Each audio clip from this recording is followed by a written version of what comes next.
মৰিগাঁও জিলা আয়ুক্ত কাৰ্যালয়ত বীৰ লাচিত সেনাৰ সজাতি দলে অসমীয়া ভাষাক প্ৰাধান্য দিয়াৰ দাবীৰে জিলা আয়ুক্তক স্মাৰক পত্ৰ প্ৰেৰণ কৰে।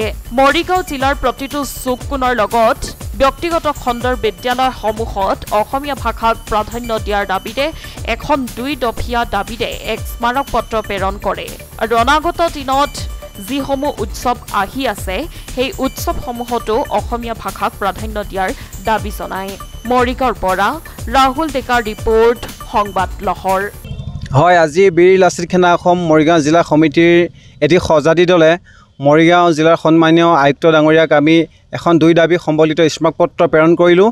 মৰিগাঁও জিলাৰ প্ৰত্যেকটো চুকে কোণে অসমীয়া ভাষাৰ বিশেষকৈ বেনাৰ যিসমূহ দোকান পোহাৰ আছে ব্যক্তিগত খণ্ডৰ বিদ্যালয়তো আমি দেখিবলৈ পাইছোঁ, তাত অসমীয়া ভাষাটো ক'ৰবাত তেওঁলোকে প্ৰাধান্য দিয়া নাই।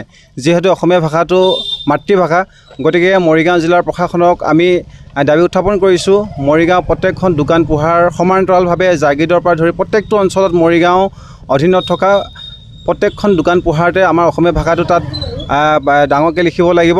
তাৰোপৰি অনাগত দিনত আমাৰ যিসমূহ বিভিন্ন উৎসৱ আহি আছে, গতিকে উৎসৱসমূহতো আমাৰ সেই অসমীয়া ভাষাটো একাংশ উৎসৱ উদযাপন সমিতিৰ তেওঁলোকে অসমীয়া ভাষাটো প্ৰাধান্য দিয়া দেখা নাযায়।